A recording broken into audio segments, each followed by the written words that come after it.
Menjelajah dunia, menambah wawasan. Bisa? Bisa. Oke, itu capek ya. Dengan geografi, Menjelajah dunia, menambah wawasan. sepertinya sudah pada semangat nih mau dengerin materi kali ini.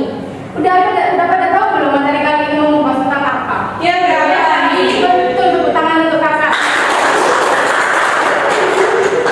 Jadi materi hari ini adalah membahas tentang konsep dasar geografi. Di sini ada beberapa konsep. Tapi sebelumnya saya akan memperkenalkan ke kalian apa itu geografi. Geografi sendiri adalah ilmu yang mempelajari bumi, interaksi manusia dengan lingkungannya, dan berbagai fenomena yang terjadi di permukaan bumi. Jadi anggapannya itu kayak hubungan timbal balik dan proses yang terjadi antara bumi dan manusia. Selanjutnya, konsep sendiri adalah ide atau pola pikir abstrak yang digunakan untuk memahami dan menganalisis gejala-gejala yang ada di permukaan bumi. Sampai sini ada pertanyaan? Tidak. Oke, kita akan lanjut masuk ke materinya. Nah, jaket Mr. Polo agak gudikan. Kenapa ya membahas ini? Jadi ini adalah singkatan dari nama-nama konsep geografi. Konsep geografi memiliki 10 konsep. Yang pertama, yaitu Jarak. Jangkauan. Mister, Morfologi. Pola. Lokasi. Aglomerasi. Interaksi interdependensi. Nilai guna. Diferensiasi area. dan yang terakhir Keterkaitan tempat. keren. Ruang. Oke, kita lanjut. Materi yang pertama membahas tentang jarak. Jarak sendiri adalah konsep yang mengacu pada ruang atau pemisahan antara dua tempat objek permukaan bumi. Jarak sendiri memiliki dua, jarak absolut dan relatif. Yang pertama adalah jarak absolut atau jarak mutlak, yang dapat diukur dengan satuan pajak seperti kilometer dan meter. Saya kasih contoh, seperti dengan nama siapa kak? Revin. Dengan Kak Revin. Revina mengendarai sepeda motor dari rumah ke sekolah dengan jarak 8 km. Itu namanya jarak mutlak, karena jarak yang diukur dengan satuan panjang. Bisa dipahami? Bisa. Oke, lanjut. Jarak relatif adalah jarak yang mempertimbangkan faktor lain seperti waktu perjalanan, biaya perjalanan, dan masih banyak faktor lainnya. Biasanya didasari oleh satuan waktu seperti menit, jam, ataupun detik. Contohnya dengan kakak siapa? Dengan kakak Nasiwa. Nasiwa mengendarai sepeda motor dari rumah ke sekolah dengan jarak tempuh 60 km per jam. Jadinya kakak Nasiwa sampai di sekolah dengan waktu hanya 30 menit saja. Tapi kalau misalnya kakak Nasiwa mengendarai sepeda motor dengan jarak 80 km per jam, itu kalau misalnya sampai di sekolah bisa cuma 20 menitan saja. Bisa dimengerti sekarang? Bisa. Oke, kita akan lanjut ke materi konsep selanjutnya. Ada keterjangkauan. Keterjangkauan adalah kemudahan atau kesulitan mencapai suatu lokasi dari lokasi lain, jarak dan hal-hal yang menunjangnya. Nah, beberapa faktor hambatannya ada jarak fisik, biaya perjalanan, waktu perjalanan, hambatan medan, dan masih banyak yang lainnya. Saya kasih contoh. Jika di sebuah kota A terjadi bencana kebakaran dan juga di desa B terjadi bencana kebakaran, mana yang akan didatangi oleh daftar lebih dulu? A. Kenapa? Ya karena kebakarannya terjadi dahulu. Pertama ya. Yang kedua, B. Jaraknya lebih dekat. Betul.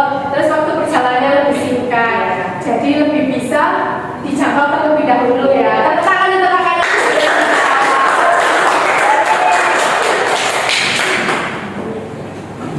Oke, kita lanjut.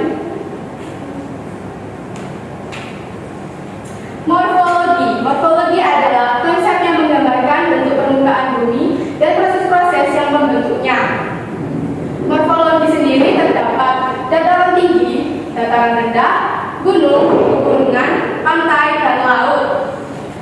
Morfologi. Oh benar, saya ingin tanya, perbedaan pantai dan laut apa ini kira-kira? Saya. Oke, untuk kakaknya lagi. Kalau pantai itu daerah tepi daratan yang langsung berbatasan dengan laut. Sedangkan laut adalah badan air asin yang luas dan dalam. Oke, tepuk tangan untuk kakak ini. Jadi kalau pantai itu lautan yang masih berdempetan dengan daratan, sedangkan laut adalah badan air asin yang memiliki kedalaman tertentu. Bisa dipahami di sini?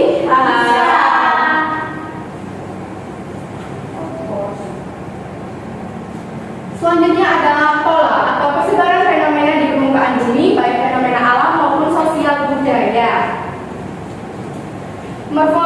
Pola ini menggambarkan bagaimana objek-objek gejala atau kejadian di distribusi ruang membentuk struktur tertentu.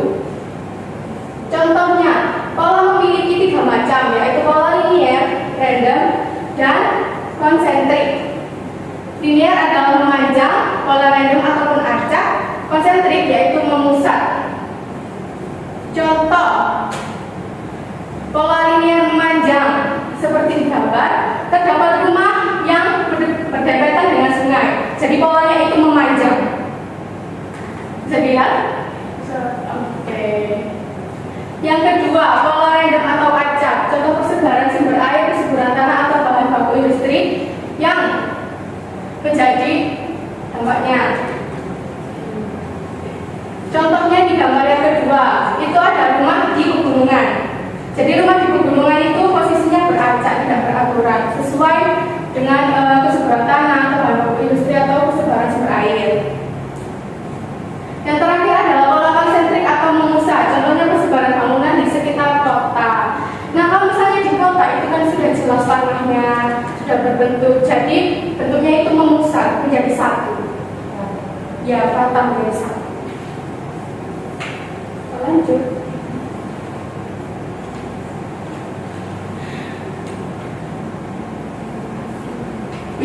Lokasi merujuk pada kedudukan suatu objek di permukaan bumi. Lokasi ini juga ada 2, sama seperti materi yang tadi, absolut dan relatif. Absolut adalah lokasi yang letak diukur berdasarkan garis lintang dan garis bujur, serta bersifat tetap dan tidak berubah. Kita ambil contoh di negara Indonesia. Di Indonesia dibentangkan garis lintang sebesar 6 derajat utara, 11 derajat lintang selatan, dan 95 derajat bujur timur, sampai 141 derajat bujur timur. Oke, tepuk tangan untuk kita semua. Nah, lokasi B, lokasi relatif. Letak suatu tempat dibandingkan dengan tempat lain di sekitarnya dan dapat berubah sesuai dengan objek atau tempat yang menjadi rujukan. Nah, lokasi relatif ini sama dengan aspek geografis. Kita ambil contoh dari Indonesia lagi. Letak geografis Indonesia berdiri antara Samudra Hindia dan Samudra Pasifik serta benua Asia dan benua Australia. Jadi Indonesia itu diliputi oleh 2 benua dan 2 samudra.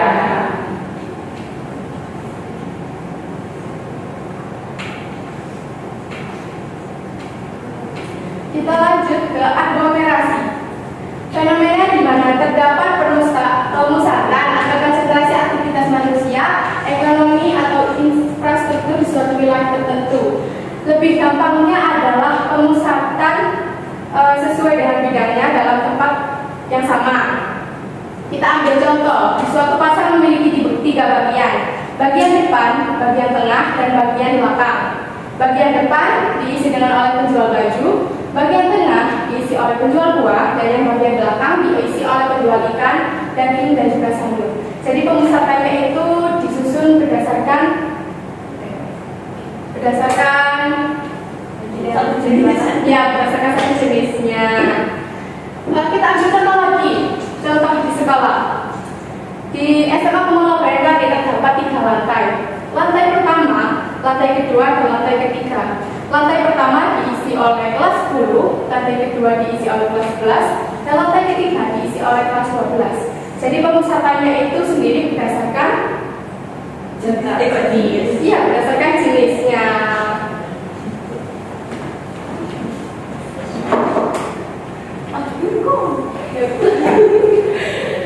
Interaksi dan interdependensi. Interaksi adalah hubungan timbal balik antar wilayah yang saling mempengaruhi, sedangkan interdependensi sendiri adalah saling ketergantungan antara wilayah masing-masing karena tidak bisa memenuhi kebutuhannya sendiri. Kita ambil contoh, di kota membuka lapangan pekerjaan, sedangkan di desa memberikan bahan baku dan tenaga kerja manusia. Jadi mereka itu saling saling timbal balik, saling memenuhi antara satu sama lain. Jadi Memberi kebutuhan satu sama lain. memberi kebutuhan satu sama lain. Karena mungkin di kota itu sulit untuk mencari bahan baku, sedangkan di desa itu sulit untuk mencari lapangan pekerjaan.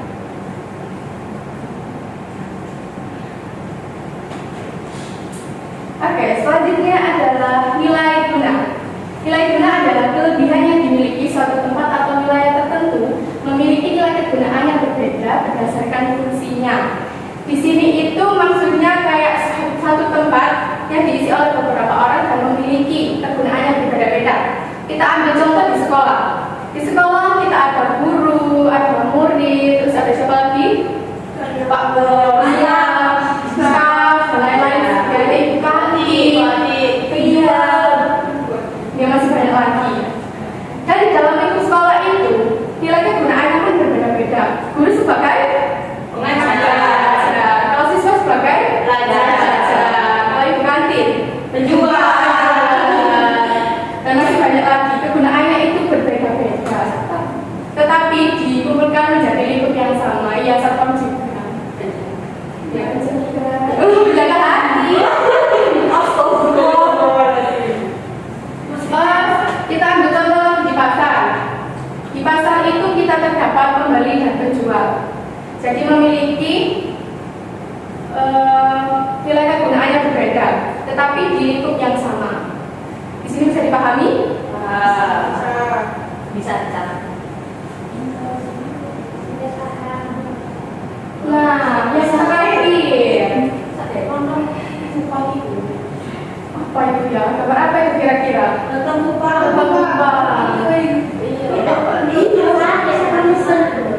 terus sama sate merah. Iya, terus ini ada gambar. Sapi. Iya, apa sapi? Sapi. Oke. Diferensiasi area adalah konsep yang menekankan adanya perbedaan karakteristik antara satu wilayah dan wilayah lain. Beberapa aspek yang dicakup ada lembaga harian, ada makanan khas, ada budaya. Seperti gambar yang ada di sini. Katanya kakaknya tadi apa? Rendang tumpah. Kayak berasal dari mana, Kak? Sidoarjo.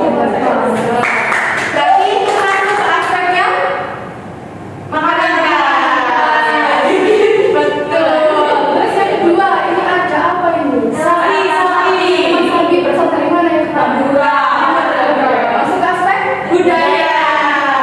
Terus yang terakhir itu ada gambar apa itu? Mencocok padi, menanam padi.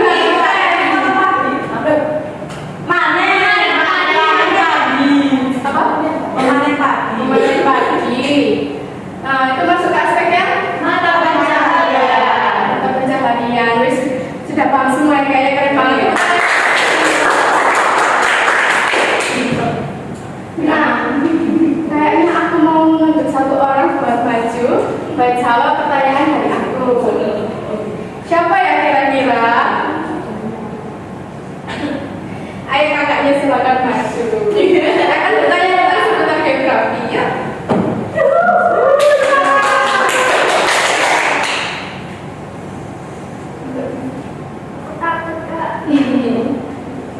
Gak dikit gak?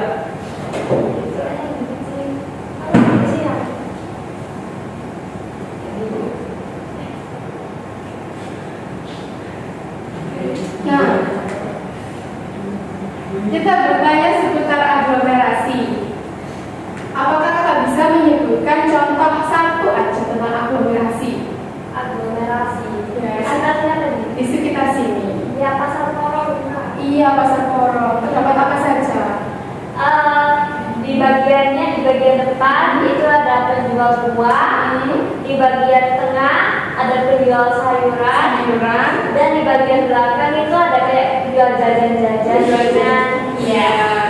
Jadi itu masuk ke konsep Aglomerasi yang berada di pasar. pasar. Betul.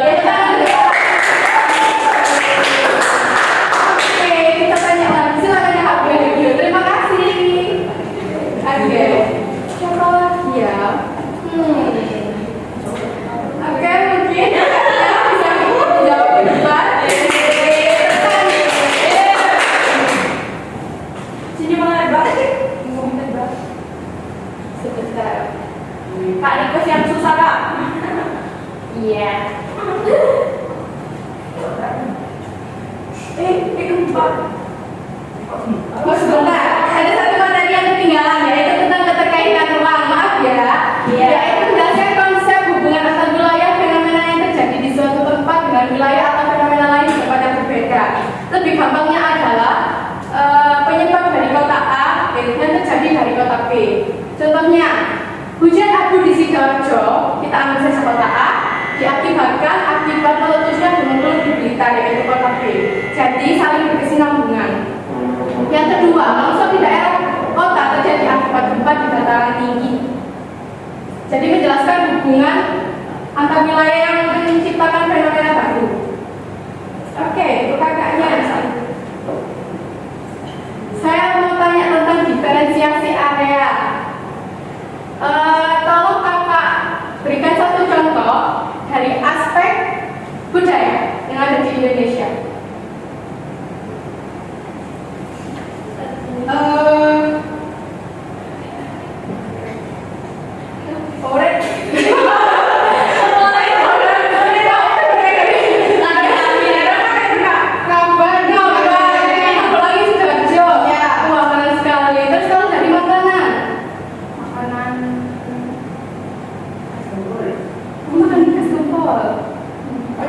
Pecel dari mana juga?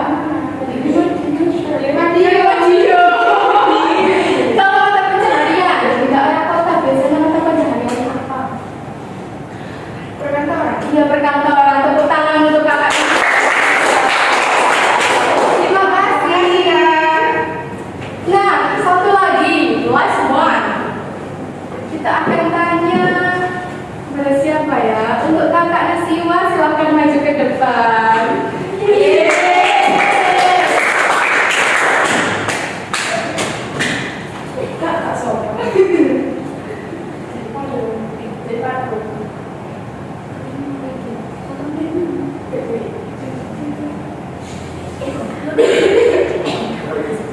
Nah, saya akan tanya mengenai nilai guna. Kalau kakak sebutkan satu contoh nilai guna yang terjadi di perkantoran. Oh ini ada yang HRD ya, menerima karyawan baru ya, rencana. Terus ada CEO yang pegang perusahaan itu lagi ngatur semuanya. Terima kasih.